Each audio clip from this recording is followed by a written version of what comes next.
Myself Sheetal Sawant from HM College, Karan. Today we learn about the topic trigonometric functions. In previous standard we have studied about trigonometric and circular functions, their properties, their ratios and their periodicity. In this chapter we learn how to solve trigonometric functions and their equation, their properties and their principal and general solution. So first we have to see what is meant by algebraic equation. पहिल्यांदा आपण बघूया algebraic equations म्हणजे काय आणि त्यानंतर आपण trigonometric equation वरती focus करूया. कशाला म्हणणार तुम्ही अल्जेब्राइक इक्वेशन? कोणत्या इक्वेशनला म्हणणार तुम्ही अल्जेब्राइक इक्वेशन? आता ज्या इक्वेशन मध्ये व्हेरिएबल्स इन्व्हॉल्व असतात त्या सगळ्या इक्वेशनला तुम्ही काय म्हणणार? Algebraic equation. मग ते व्हेरिएबल वन व्हेरिएबल असू दे किंवा दोन व्हेरिएबल्स असू दे किंवा more than two variables include असतील अशा सगळ्या इक्वेशनला तुम्ही काय म्हणता? Algebraic equation. For example first example घ्यायचं म्हटलं तर काय आहे? 2x - 1 = 0 हे एक इक्वेशन आहे. पण हे कसलं इक्वेशन आहे? One variable. कारण यामध्ये फक्त एकच व्हेरिएबल यूज केलाय तो म्हणजे काय आहे? x. म्हणून ह्याला काय म्हणतात? वन व्हेरिएबल इक्वेशन किंवा लिनियर इक्वेशन म्हणतात. सेकंड x + 2y = 8 हे सेकंड एक्झाम्पल झालं. आता ह्याला काय म्हणणार तुम्ही? Equation of the type two variable. यामध्ये दोन व्हेरिएबल्स यूज केले ते म्हणजे कोणते? x and y. आणि हे कोणतं?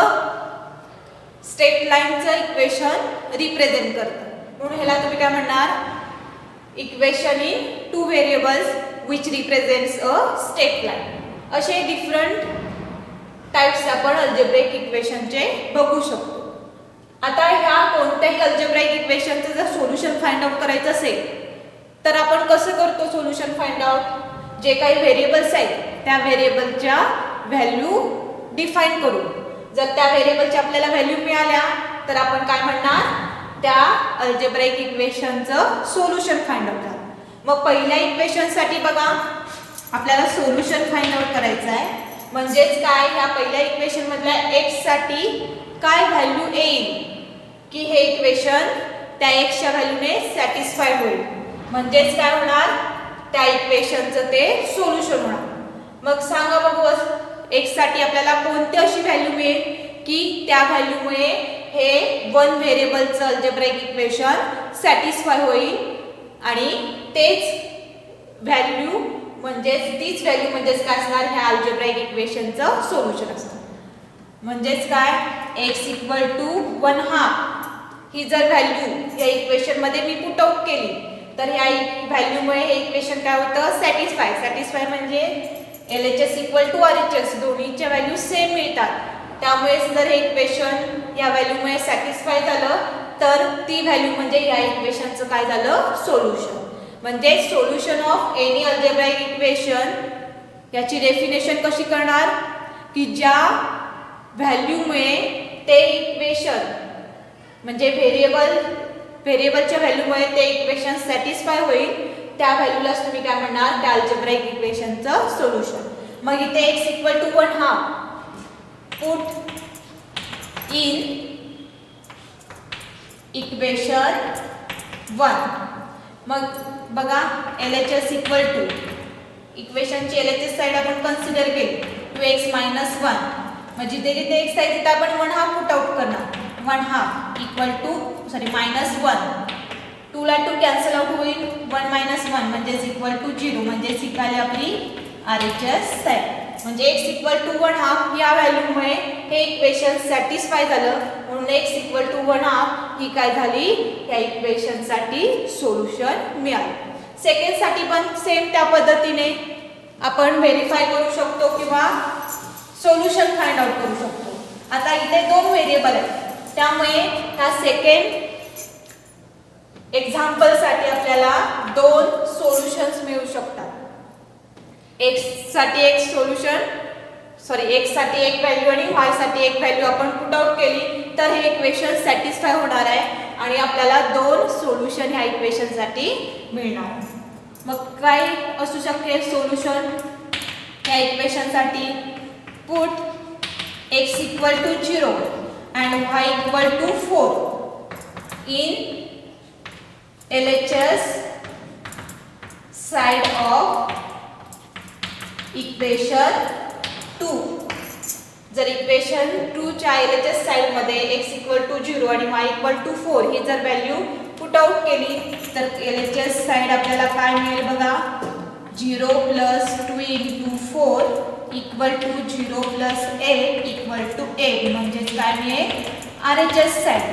म्हणजेच काय x equal to 0 आणि y equal to 4 या दोन व्हॅल्यूमुळे हे इक्वेशन सॅटिस्फाय झालं. म्हणजे LHS इक्वल टू RHS या दोन्ही साइड इक्वल मिळाल्या म्हणून हे दोन व्हेरिएबलसाठी ज्या व्हॅल्यू आहेत तेच काय होणार आहे ह्या सेकंड इक्वेशनसाठी आपल्याला सोल्युशन मिळतं. किंवा आपण x equal to 2 and y equal to 3 ही व्हॅल्यू पण इथे पुट आउट करू शकतो आणि त्या या दोन व्हॅल्यूमुळे पण हे इक्वेशन सॅटिस्फाय होईल. बघा x equal to 2 put out केलं तर 2 प्लस 2 y ची व्हॅल्यू 3 पुट आउट केली तर 3 into 2 प्लस 2 म्हणजेच व्हॅल्यू काय मिळणार आहे 8. LHS इक्वल टू RHS म्हणजे x इक्वल टू 2 आणि y equal to 3 is another solution of this second equation. मग यावरून आपण काय म्हणू शकतो जे काही अल्जेब्राइक इक्वेशन्स आहेत त्या इक्वेशनच्या साठी आपल्याला किती सोल्युशन मिळू शकते? एकतर फायनाइट म्हणजे मोजता येणार सगळी किंवा इनफायनाइट इथे एक किंवा एकपेक्षा जास्त सोल्युशन मिळतात सेकंड एक्झाम्पल साठी. म्हणून आपण काय म्हणणार आहे कोणत्याही अल्जेब्राइक इक्वेशनचे किती सोल्युशन्स असतात? आयदर फायनाइट असू शकतात किंवा इनफायनाइट नंबर्स ऑफ सोल्युशन असू शकतात. हे झालं अल्जेब्राइक इक्वेशन साठी. आता जसं आपण अल्जेब्राइक इक्वेशनचे सोल्युशन फाइंड आउट करतो सेम त्या पद्धतीने आपण यापुढे काय बघणार आहे ह्या चॅप्टर मध्ये तर कन्सेप्ट ऑफ ट्रिग्नोमेट्रिक इक्वेशन की ज्यामध्ये त्याचे सोल्युशन असतील ट्रिग्नोमेट्रिक फंक्शन्स असतील हे आपण नेक्स्ट कन्सेप्ट यामध्ये बघणार. तुम्हाला समजलं असेल कोणत्याही अल्जेब्राइक इक्वेशनचं सोल्युशन कसं फाइंड आउट करायचं. सेम त्या पद्धतीने आपण ट्रिग्नोमेट्रिक इक्वेशनचे सोल्युशन कसे फाइंड आउट करणार आहे आणि त्याच्या प्रॉपर्टी काय आहे हे आपण ह्यापुढे आता शिकणार आहोत. मग पहिल्यांदा बघूया ट्रिग्नोमेट्रिक इक्वेशन म्हणजे काय. आता आपण अल्जेब्राइक इक्वेशन्स म्हणजे काय बघितलं सेम त्या पद्धतीने बघणार आहे आपण ट्रिग्नोमेट्रिक इक्वेशन्स कशाला म्हणतात. आता अल्जेब्राइक इक्वेशन साठी आपण काय बघितली डेफिनेशन ज्या इक्वेशन मध्ये x y z up to असे व्हेरिएबल्स इन्व्हॉल्व असतात आणि ह्या व्हेरिएबल पासून जे इक्वेशन्स तयार होतात त्या इक्वेशनला तुम्ही अल्जेब्राइक इक्वेशन म्हणतात. आता आपल्याला बघायचे आहेत ट्रिग्नोमेट्रिक इक्वेशन्स. आता ट्रिग्नोमेट्रिक इक्वेशन्स कसे असणार आहेत? आता ट्रिग्नोमेट्रिक इक्वेशन मध्ये म्हणजे ते इक्वेशनचाच टाइप असणार आहे पण त्यामध्ये काय इन्क्लूड असणार आहे तर trigonometric functions of unknown angle. For example आता तुम्हाला माहित असेल trigonometric functions sine theta cos theta tan theta cot theta cosec theta sec theta हे काय झाले ट्रिग्नोमेट्रिक फंक्शन. आता हे जे सगळे ट्रिग्नोमेट्रिक फंक्शन्स आहेत हे ट्रिग्नोमेट्रिक फंक्शन्स जर एखाद्या इक्वेशन मध्ये इन्क्लूड असतील फॉर अननोन अँगल थीटा ह्या अँगलची व्हॅल्यू आपल्याला माहित नाही म्हणून याला आपण काय म्हणणार अननोन अँगल.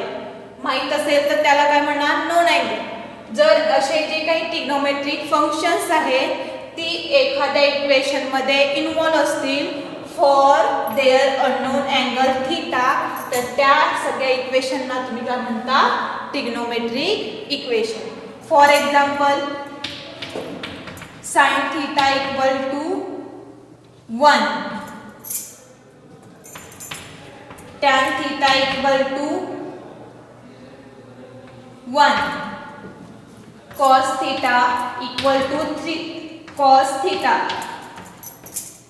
असे जे काही इक्वेशन्स आहेत ह्या इक्वेशनला मी काय म्हणते ट्रिग्नोमेट्रिक इक्वेशन्स. कारण यामध्ये काय इन्व्हॉल्व आहे ट्रिग्नोमेट्रिक फंक्शन आहे, साइन आहे, टॅन आहे, कॉस आहे for their unknown angle theta.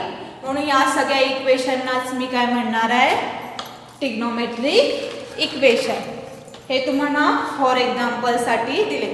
मग हा थीटा तुमचा इन बिटवीन कुठे असणार. थीटासाठी कंडिशन काय येते तर 0 less than equal to theta less than equal to 2 pi. हा त्याचा सर्टन पिरियड आहे. थीटाची व्हॅल्यू अननोन आहे. या थीटासाठी या अननोन थीटासाठी आपण ट्रिग्नोमेट्रिक इक्वेशनचे सोल्युशन कसे फाइंड आउट करायचे हे आता आपण बघणार. समजलं ट्रिग्नोमेट्रिक इक्वेशन म्हणजे काय. ज्या इक्वेशन मध्ये ट्रिग्नोमेट्रिक फंक्शन्स इन्व्हॉल्व असतात फॉर देअर अननोन अँगल, त्या सगळ्या इक्वेशनना तुम्ही काय म्हणू शकता ट्रिग्नोमेट्रिक इक्वेशन. आता पुढे नेक्स्ट बघणार आहे आपण सोल्युशन्स ऑफ ट्रिग्नोमेट्रिक इक्वेशन्स.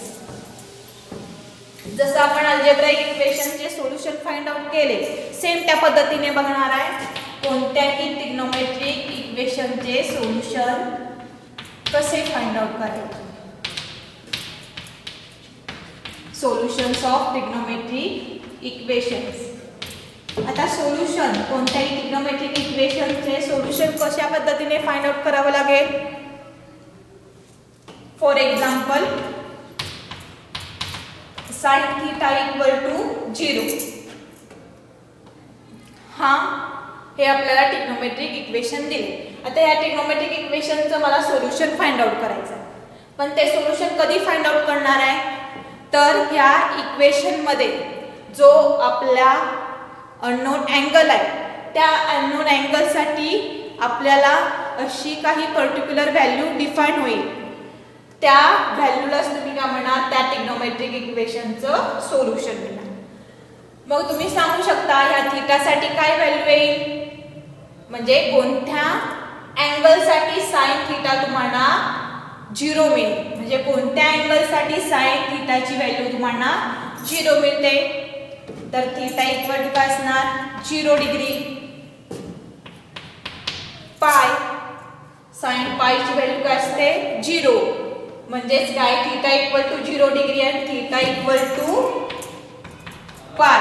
ह्या दोन व्हॅल्यूसाठी तुम्हाला साइन थीटा ही व्हॅल्यू काय मिळते 0. म्हणजेच कोणत्याही ट्रिग्नोमेट्रिकचं सोल्युशन फाइंड आउट करायचं असेल तर पहिल्यांदा आपल्याला व्हॅल्यू कशाची फाइंड आउट करावी लागेल तर या अननोन अँगलची व्हॅल्यू फाइंड आउट करावी लागेल. आणि ती व्हॅल्यू मिळाली की आपल्याला काय मिळेल या ट्रिग्नोमेट्रिक इक्वेशनचं सोल्युशन मिळेल.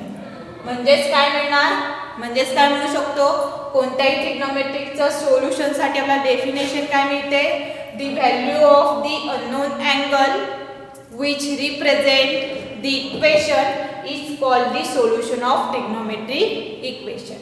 म्हणजे थीटा इक्वल टू 0 डिग्री और थीटा इक्वल टू पाय ह्या व्हॅल्यूमुळे हे इक्वेशन काय होतं ट्रिग्नोमेट्रिक इक्वेशन सॅटिस्फाय होतं. म्हणून ह्या दोन व्हॅल्यू काय असणार ह्या इक्वेशनसाठी सोल्युशन मिळणार आहे.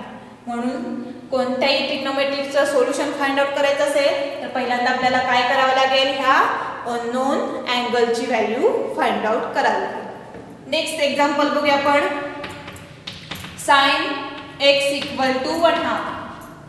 आता या इक्वेशनचं सोल्युशन फाइंड आउट करायचं. मग पहिल्यांदा विचार काय करणार तुम्ही अशा कोणत्या अँगलसाठी ट्रिग्नोमेट्रिक फंक्शन साइन x ची व्हॅल्यू आपल्याला 1/2 मिळते. तुम्ही 11वी स्टँडर्ड मध्ये शिकलाय एक टेबलच शिकलाय की ज्यामध्ये 0 degree 45 30 degree 60 degree 45 degree 90 degree 270 degree साठी प्रत्येक ट्रिग्नोमेट्रिक फंक्शन चे तुम्हाला व्हॅल्यू मिळतात. मग तुम्हाला त्यावरून तुम्ही लगेच सांगू शकता की कोणत्या अँगल साठी साइन थीटा म्हणजे साइन x ची व्हॅल्यू काय मिळते 1/2. तर कोणता अँगल आहे फॉर x इक्वल टू π/6 म्हणजेच x इक्वल टू 30 डिग्री.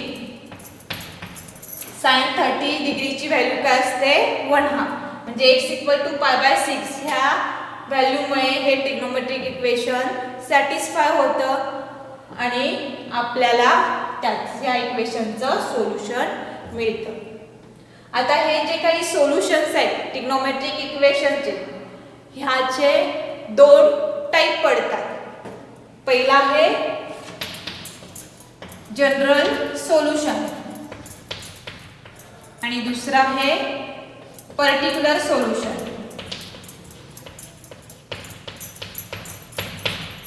आता हे दोन डिफरंट टाइप कशावरती डिपेंड आहे तर जो तुमचा अननोन अँगल आहे त्या अँगलवरती हे दोन टाइप तुमचे डिपेंड आहे. जर एखाद्या ट्रिग्नोमेट्रिक इक्वेशनचं जनरल सोल्युशन फाइंड आउट करायचं असेल तर तुम्ही काय करावं लागेल तर त्या अननोन अँगलसाठी रेंज डिफाइन करावं लागेल.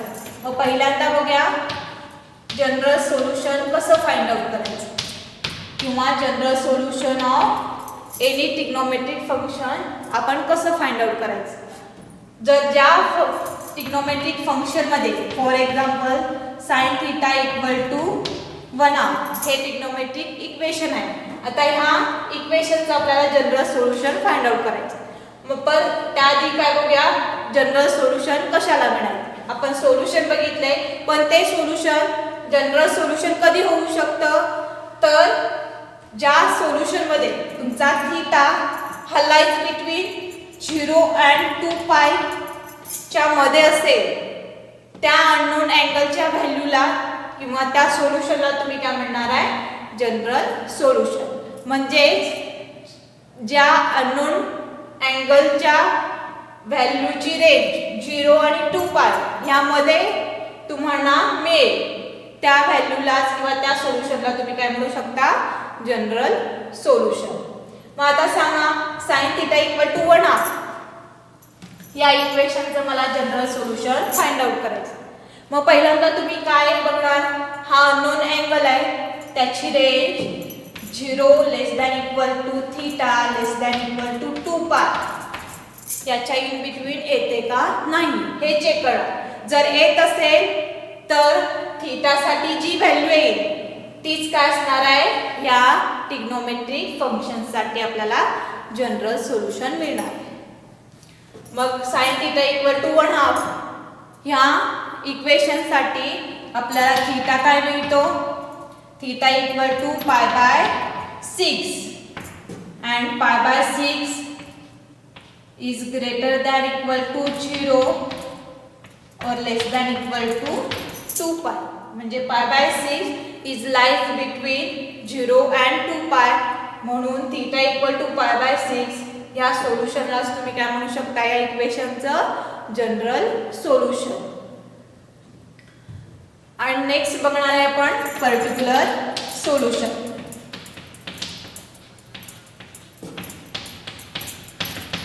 आता एखाद्या ट्रिग्नोमेट्रिक फंक्शन किंवा इक्वेशनचं पर्टिक्युलर सोल्युशन कधी फाइंड आउट करू शकतो किंवा ते सोल्युशन पर्टिक्युलर सोल्युशन आहे हे कधी ठरवू शकता तर जे काही सोल्युशन मिळणार आहे आपल्याला कोणत्याही ट्रिग्नोमेट्रिक इक्वेशनचं तर ते सोल्युशन हे तुमचं पिरियॉडिसिटी वरती डिपेंड असलं पाहिजे. म्हणजेच पिरियॉडिसिटी म्हणजेच काय पर्टिक्युलर सोल्युशन.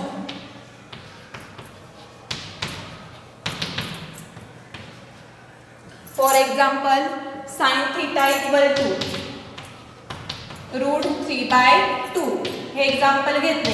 ह्या एक्झाम्पल साठी आपल्याला पर्टिक्युलर सोल्युशन काय करायचं आहे फाइंड आउट करायचं आहे. मग आपण काय चेक करणार जो तुमचा अननोन अँगल आहे त्यासाठी जी काही व्हॅल्यू मिळते ती व्हॅल्यू कशावरती तुमची जनरलाइज झाली पाहिजे. These value are generalized by the using periodicity. तुम्ही 11वी मध्ये शिकलाय पिरियॉडिसिटी. पिरियॉडिसिटी कधी डिफाइन होते तर कोणत्याही ट्रिग्नोमेट्रिक फंक्शन हा पिरियडिक फंक्शन असतो, म्हणजे त्याची व्हॅल्यू म्हणजे ह्या अँगलची व्हॅल्यू एका सर्टन पिरियड नंतर रिपीट होत असते, म्हणून त्याला काय म्हणतात, फंडामेंटल पिरियड. आणि तीच थीटाची व्हॅल्यू ह्या फंडामेंटल पिरियड वरती डिपेंड असते. आणि अशा थीटाची व्हॅल्यू आपल्याला जर पिरियडिसिटी वरून मिळत असेल तर ती व्हॅल्यू किंवा ते सोल्युशन म्हणजेच आपलं काय असतं, जनरल सोल्युशन. आता एक्झाम्पल बघणार आपण. sin थीटा इक्वल टू √3/2 ह्या इक्वेशनसाठी आपल्याला जनरल सोल्युशन काय मिळू शकतं. आता सांगू शकता थीटासाठी म्हणजे कोणत्या अँगलसाठी sin थीटाची व्हॅल्यू √3/2 असते. पहिली असणार π/3 म्हणजे 60 degree. x equal to π/3. We know that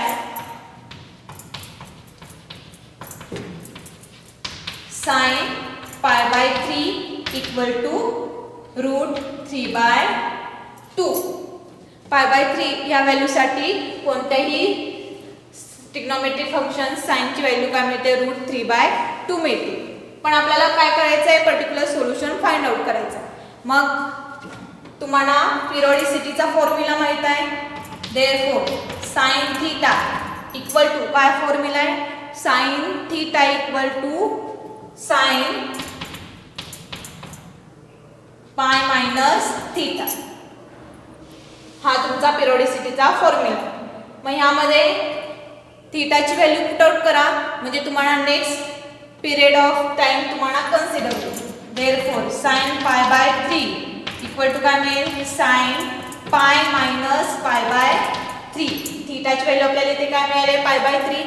he या फॉर्म्युल्यामध्ये आपण पुट आउट केली तर आपल्याला काय मिळालं, sin π/3 equal to sin π minus π/3 म्हणजेच काय मिळेल, sin 2π/3. म्हणजे sin π/3 नंतर एका ठराविक काळानंतर 2π/3 या एका सर्टन पिरियड मध्ये पण sin थीटा किंवा sin 2π/3 ची व्हॅल्यू काय मिळते आपल्याला, √3/2. हे झालं आपल्या पिरियडिसिटी वरून आपल्याला नेक्स्ट व्हॅल्यू मिळाली थीटाची 2π/3. म्हणजे एका ठराविक पिरियड नंतर थीटाची व्हॅल्यू आपल्याला काय मिळते, चेंज होत जाते. तेव्हा कोणत्याही ट्रिग्नोमेट्रिकची व्हॅल्यू आपल्याला काय मिळत जाते, सेम मिळत जाते. पहिल्यांदा आपला थीटा काय होता, π/3. एका ठराविक काळानंतर थीटा कशाशी चेंज झाला, 2π/3. पण तेव्हा पण sin थीटाची व्हॅल्यू √3/2 मिळणार. अशा एका सर्टन पिरियड नंतर फंडामेंटल पिरियड नंतर कोणत्याही साइन ट्रिग्नोमेट्रिक फंक्शनची व्हॅल्यू √3/2 येते. म्हणून ह्या थीटाच्या व्हॅल्यूला आपण काय म्हणू शकतो, ह्या ट्रिग्नोमेट्रिक इक्वेशनचं पर्टिक्युलर सोल्युशन मिळवू शकतो. म्हणून थीटा इक्वल टू आपल्याला ह्या इक्वेशनसाठी पर्टिक्युलर सोल्युशन काय मिळालं, थीटा इक्वल टू व्हॅल्यू काय मिळाली, पहिली π/3, नेक्स्ट 2π/3, नेक्स्ट काय मिळेल π/,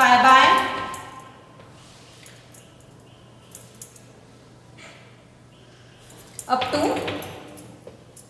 आफ्टर सेंटर इंटरवल ऑफ टाइमनुसार आपल्याला काय मिळेल, थीटाच्या अशा व्हॅल्यू मिळतील. आणि हेच सोल्युशन म्हणजेच काय असणार आपलं जनरल सोल्युशन.